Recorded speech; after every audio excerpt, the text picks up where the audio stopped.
My dad said, "You don't need this much money right now," after emptying my entire savings account for my sister's lifestyle. So I replied, "My money for your reputation deal." He soon learned I wasn't bluffing. This all started years ago, and it got real messy. Paint you the picture. My 20M has always been the most entitled person I've ever known. Growing up, everything was always about him and his image. We lived in this upper middle-ass neighborhood where he was obsessed with keeping up appearances. The dude would literally go into debt to buy things we couldn't afford, just so the neighbors would think he was successful. New car every 3 years, even though the old one worked fine. Expensive watches he'd casually mention were gifts from clients. You get the picture. I remember when I was 10, we had this neighborhood barbecue, and he spent like $500 on a fancy new grill just for the event, then bragged to everyone about how it was nothing special, and he just picked it up last weekend on a whim. Meanwhile, I heard him and Mom fighting the night before because we were behind on the electric bill. That was my dad, in short. He was also the king of guilt trips. Anytime I needed something as a kid, he'd make this big show about how much he sacrificed for me. "Do you know how hard I worked to put food on this table?" was his favorite line, even though my mom was actually paying most of the bills. He'd use that manipulation tactic for everything from school supplies to doctor visits. Made me feel like a burden for just existing. When I was 13, I made the baseball team and needed new cleats. Mom was out of town for work, so I had to ask him. You'd think I'd asked for a Ferrari the way he carried on, sighing dramatically, making calls to move some money around, telling me we'd have to tighten our belts for the rest of the month. Then next weekend, he bought himself new golf clubs that cost literally 10 times what my cleats did. But those were an investment because he was networking with important clients. Right. My parents split when I was 12. The divorce was nasty, mostly because my dad couldn't accept that my mom was the one who wanted out. His precious ego couldn't handle being the one left behind. He dragged out the proceedings for almost 2 years, fighting her on every little thing, even when it made no sense financially. Pure spite. During the divorce, he actually tried to get primary custody of me, not because he wanted me around, but because he knew it would hurt my mom and he'd get more child support. When the judge saw through his BS and gave Mom primary custody, he acted heartbroken in court, then took me for fast food after and spent the whole time on his phone ignoring me. That was the last time he pretended to want me around. Then came Karen. He met her at some work function about 6 months after my mom moved out. Karen was your typical trophy wife material, 10 years younger than him, always perfectly put together, and desperate to climb the social ladder. She laughed at all his jokes, stroked his ego, and basically worshipped the ground he walked on.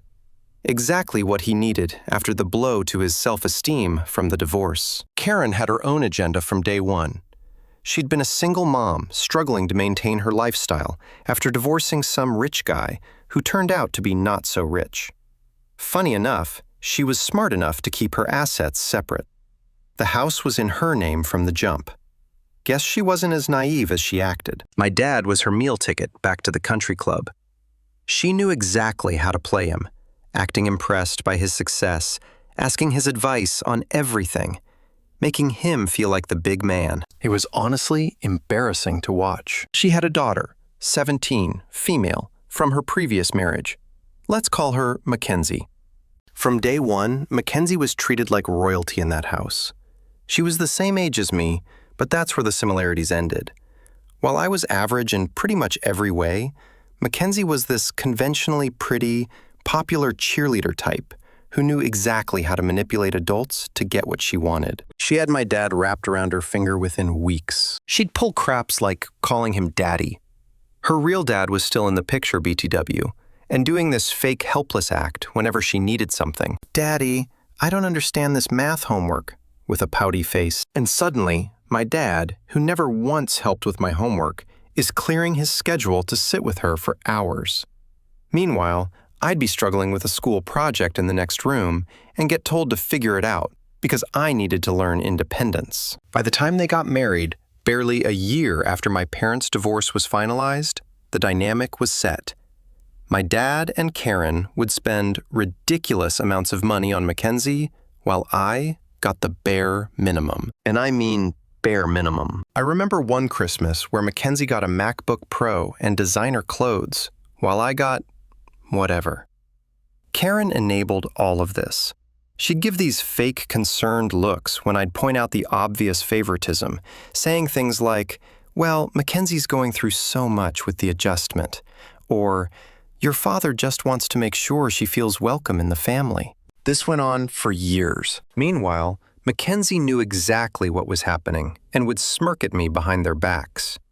Once I overheard Mackenzie and her friends laughing about how she could get my dad to buy her anything. I just do the sad eyes thing and call him daddy, and bam, new phone. They were literally mocking how easy he was to manipulate while wearing the clothes he bought her. When she saw me listening, she just winked. I started spending most of my time at my mom's place, only going to dad's every other weekend as required by the custody agreement. Even then, half the time he'd have to work, or would be taking Karen and Mackenzie on weekend trips that somehow I wasn't invited to. When I was there, I was treated like an inconvenient house guest rather than family. Whenever I needed anything for school or whatever, suddenly he was tight on cash, or I needed to learn financial responsibility. But there was always money for Mackenzie's dance competitions, cheer camps, or whatever hobby she picked up for 2 weeks before getting bored. So I did exactly what he said. I learned financial responsibility. The summer I turned 16, I got a job bussing tables at this restaurant near my mom's house. Minimum wage plus whatever tips the servers would throw my way. Not glamorous, but it was my money that no one could make me feel guilty about spending. The joint bank account was actually my dad's idea, which is the most ironic part of this whole story. He showed up at the restaurant one day acting all concerned about my financial future. Said he was proud of me for working and wanted to help me set up a proper savings account. Since I was a minor, I needed an adult on the account anyway, so it made sense. The bank lady explained everything, and I remember feeling pretty good when I deposited my first paycheck. Dad even acted impressed, told me I was being so responsible. Probably the only genuine compliment he ever gave me. Over the next 4 years, I worked my ass off. Double shifts, weekends, holidays. I took whatever hours they'd give me. I watched that balance grow while dreaming about college, finally getting away from his toxic craps and Karen's fake sympathy. Meanwhile, Mackenzie went through 3 total cars, all replaced immediately, got caught shoplifting charges, mysteriously disappeared and failed half her classes, still got into a decent college because Dad made a donation. By the time I hit 20, I had nearly $18,000 saved up. Not life-changing money for most people, but for me, it was a big deal. I had it all planned out. Another year of saving, and I'd have enough to cover my first 2 years of tuition and a decent apartment near campus. I'd applied for some scholarships too and was waiting to hear back. For once, things were looking up. I was careful with that money too. No impulse purchases, no splurging. Even when my piece of crap car died, I took the bus for 6 months rather than dip into my savings. I fixed my own phone when the screen cracked instead of buying a new one. Every dollar represented freedom from my dad and his nonsense. Then came that day at the bank. It was just a normal Tuesday. I stopped by before my shift to pull some cash for the weekend. Simple transaction, done it 1,000,000 times before. But this time, the teller's face changed when she looked at her screen. My stomach dropped before she even said anything. "I'm sorry, but there are insufficient funds in your account." I just stood there blinking like an idiot. Those words didn't compute. I asked her to check again, thinking it had to be a mistake. She clicked around for a bit and then turned the screen so I could see it. A withdrawal. The entire balance. All $18,000 and change, gone. The date stamp showed it happened barely a month ago. That's when everything clicked. Mackenzie's sudden trip to Cancun with her besties, the designer clothes she'd been posting on Instagram, her caption about the best surprise ever from the best dad ever. all paid for with my money. Money I'd earned working doubles while she was out partying and posting selfies. I walked out of that bank feeling like I was going to throw up. Sat on a bench outside and called him right there. When he picked up, I didn't waste time with small talk. I straight up asked him why he'd emptied my account. His response? "You don't need it right now. Mackenzie did. You can always earn more later." Just like that. Like my 4 years of busting my ass meant nothing. Like what I'd saved was just pocket change I could easily replace. Like his stepdaughter somehow deserved my money more than I did. That was the moment I decided this manipulative, entitled thing was finally going to learn what consequences felt like. After I hung up on my dad, I just sat on that bench outside the bank for like an hour, straight up shaking with rage. I've been angry before, but this was different. This was next-level fury that made my vision blur. 4 years of my life, thousands of hours of work, all my sacrifices gone in one transaction so Mackenzie could post bikini pics from Cancun. I couldn't just let this slide. Not this time. This wasn't about the money anymore. It was about years of being treated like I didn't matter. Years of watching him bend over backward for his new family while tossing scraps my way. When I could finally think straight enough to move, I called my mom. She's always been the level-headed one, and I needed someone who wouldn't tell me I was overreacting. When I told her what happened, she went dead silent. Not because she didn't believe me. She knew exactly what he was capable of. But because she was calculating just how low he'd sunk this time. "Come over now. Bring all your bank statements," she said in this tone I rarely heard from her. I crashed at her place that night, both of us too pissed to sleep. By morning, she'd already made a dozen calls and had her laptop open with like 20 tabs. My mom might look like a sweet kindergarten teacher, but cross her kid and she turns into a goddamn tactician. First thing we did was call the bank to understand our options. The answer was exactly what I feared. Since he was a joint account holder legally, he had every right to withdraw the money. Technically, not theft. Morally messed up beyond belief, but not illegal. "So we can't get the money back through the bank," my mom said after hanging up, "but that doesn't mean we're powerless." That's when we started mapping out the plan. If we couldn't hit him legally, we'd hit him where it actually hurt, his precious reputation and financial stability. See, my dad's whole identity is wrapped up in how others perceive him. Mr. Successful, Mr. Family Man, Mr. Pillar of the community. The man would rather die than have people know what he's really like. And his finances? Total house of cards. My mom had witnessed it during their marriage. He'd spend way beyond his means to keep up appearances, taking out loans to pay other loans, the whole deal. Step 1 of the plan? Expose him publicly. I started with calls to family members, my paternal grandmother first. She'd always been nice to me, even though we weren't super close.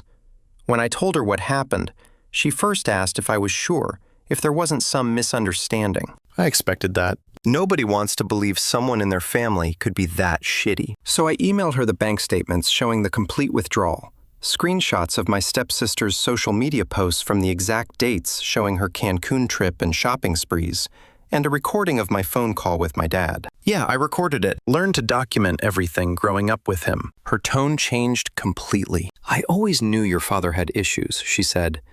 "But I never thought he'd stoop this low. Not with his own child's future." I didn't stop there. I called every relative, every family friend, every connection we had in common. Some didn't believe me at first. Others made excuses for him. But enough were disgusted by what he'd done, especially when I had receipts to back it up. Most of my aunts and uncles were shocked, but not completely surprised. Apparently, my dad had a reputation in the family for being selfish, even as a kid. My uncle told me about how my dad had borrowed and crashed his car in high school, then let my uncle take the blame. "Your dad's always thought rules don't apply to him," he said. My cousin Jake was particularly helpful. He works at a credit union and was furious when he heard what happened. "Public records are your friend," he told me, explaining how to look up financial information that might help later. More on that in a bit. Then I took it nuclear. I wrote a detailed Facebook post. No dramatics, no name-calling, just the cold, hard facts with screenshots as proof. I explained how I'd worked since 16 to save for college, how I discovered all my money was gone, and how I found out it was funding my stepsister's luxury vacation. I ended with a simple question. What kind of father steals his child's education fund to buy his stepdaughter designer clothes? But I didn't just post it on my page. I posted it in our neighborhood Facebook group and the group for his golf club, and tagged every family member and family friend I could think of. Then I sat back and watched the chaos unfold. The impact was immediate. The post exploded within hours. Comments, shares, messages flooding in from people I hadn't talked to in years. Everyone wanted to know if it was true, and everyone was horrified when I proved it was. People from his work saw it too. Turns out, one of his coworkers is married to one of my mom's friends. The coworkers shared it with their entire department. Dad's boss saw it. Clients saw it. Everyone saw it. My stepsister Mackenzie was the first to respond, commenting some BS about how she had no idea where the money came from and how I was trying to ruin her relationship with her dad. But she deleted her comment and blocked me within minutes. Karen, my stepmom, sent me this long private message about how I was being childish and airing family business in public, and how I didn't understand their financial situation. I posted that too, with the caption, "Apparently stealing $18,000 from your stepson is just family business these days." By evening, my dad's phone must have been blowing up because he called me raging. He wasn't sorry. He was furious that I'd embarrassed him, that I'd made him look bad, that people were calling him about it.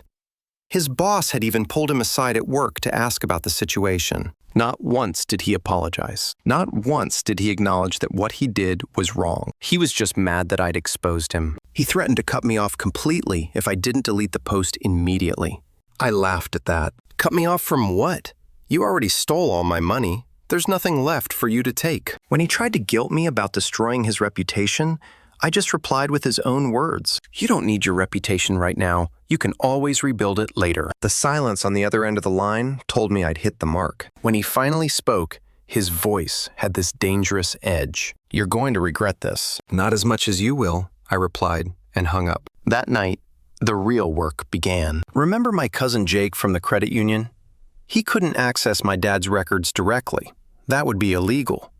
But he pointed me toward public resources where I could dig up dirt. Your dad cares about his image, right?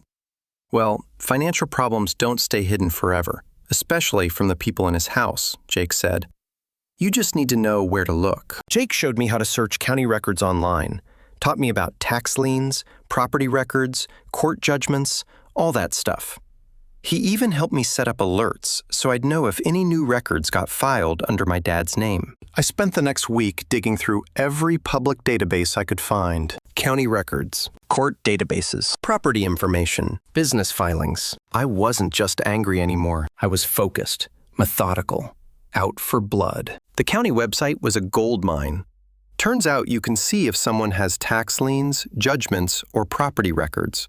All public info. I found 3 tax liens from the past 5 years, a judgment from a credit card company he defaulted on, and multiple late payments on their mortgage. Nothing massive individually, but together they painted a picture of a man drowning in debt while pretending to be successful. I also found out he'd taken a second mortgage on the house just 2 months ago. I'd bet anything that's where some of the money for Mackenzie's trip came from, on top of my savings. Then I remembered something. When I was cleaning out my old room at his house last year, I'd found a stack of mail he'd hidden behind some books in his office.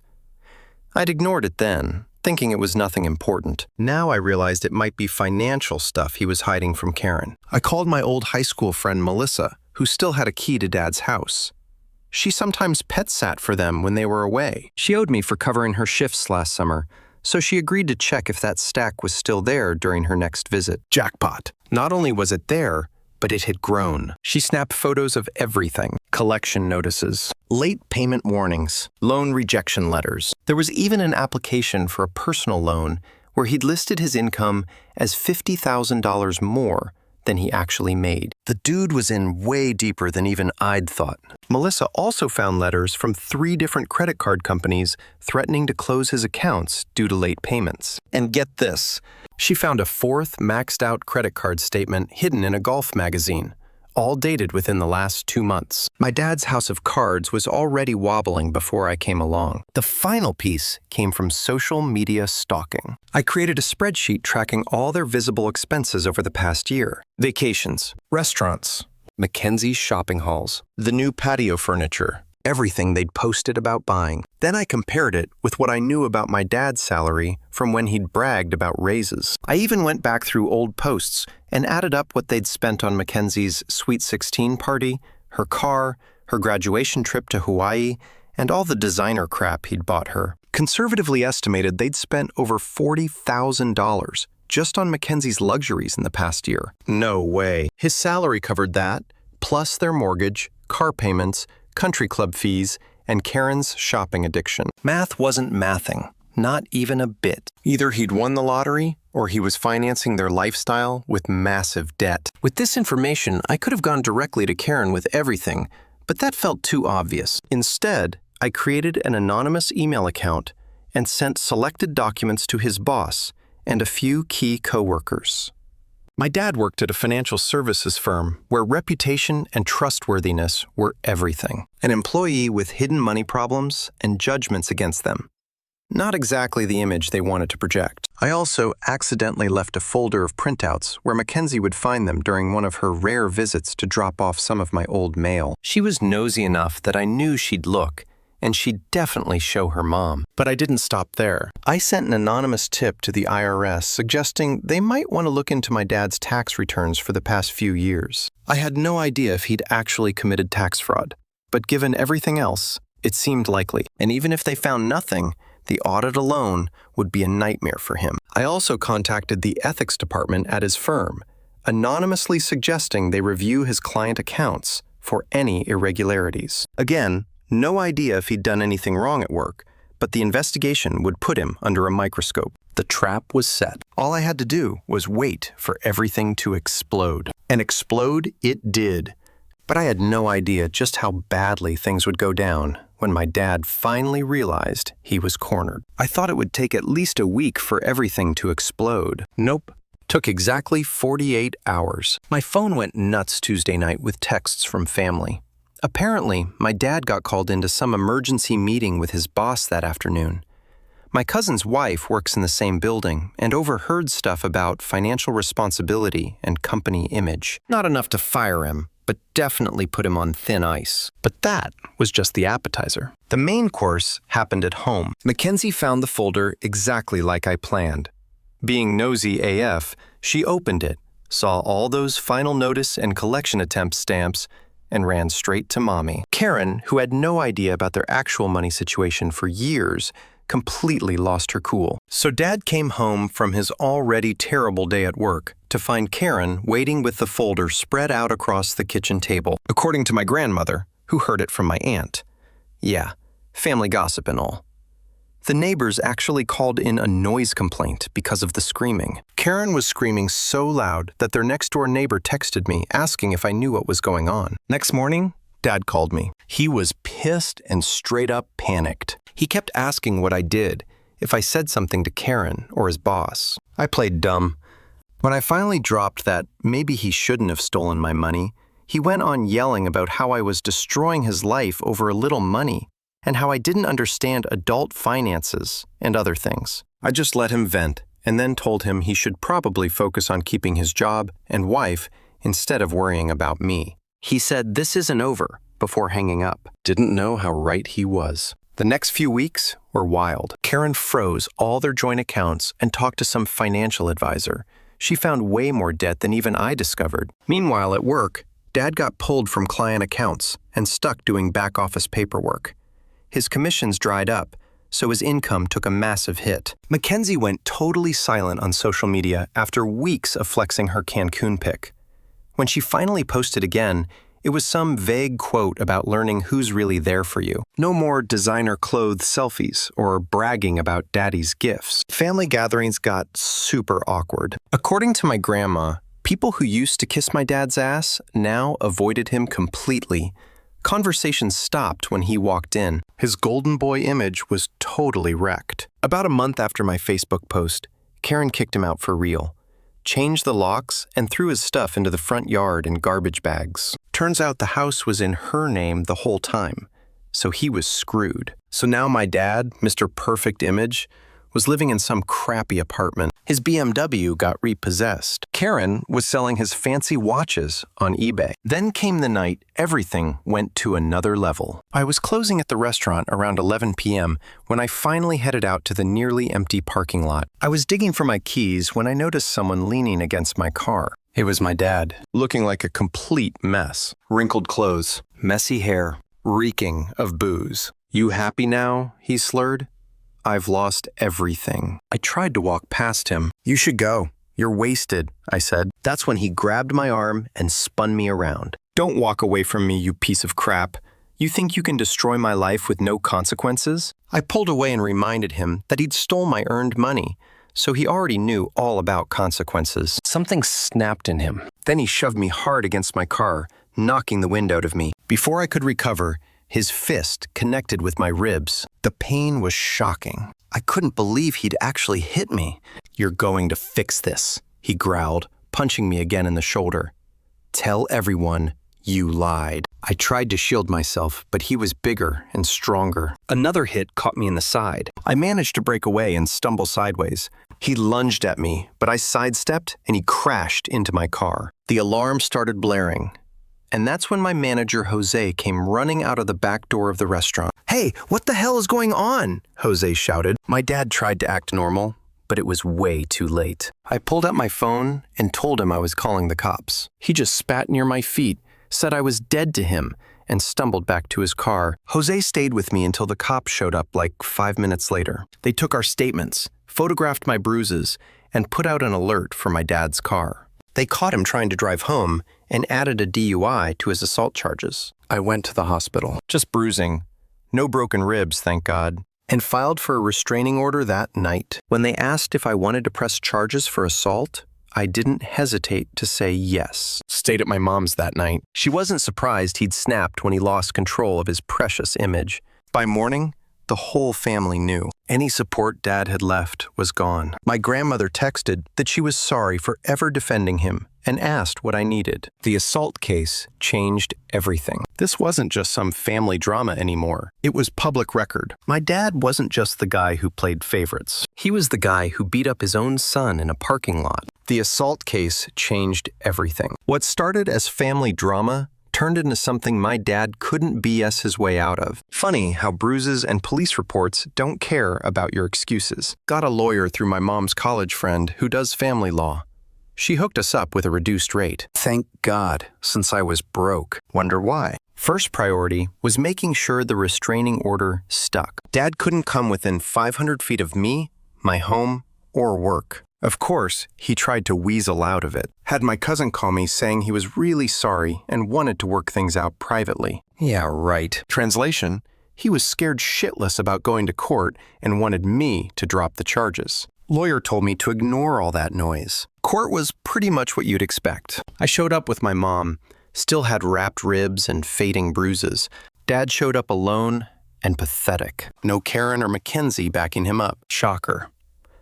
Won't bore you with all the legal crap, but basically they had security footage, my manager's statement, and photos of my injuries. Dad's lawyer tried the whole just a family argument that got out of hand angle. Judge basically called BS on that logic. Like, did he really think he told people I stole his money was a good defense for assault? Genius move there, Dad. Long story short, he took a plea deal, got 6 months probation, anger management classes, 100 hours community service, fines for both assault and DUI. I got a permanent restraining order, and he had to pay my medical bills, plus a shiny new criminal record that'll follow him forever. Not jail time, but I was cool with that. Watching his life implode was better punishment anyway. The probation terms screwed him even harder than I expected. Regular check-ins with his PO meant taking time off work. Community service ate his weekends. Anger management classes weren't cheap.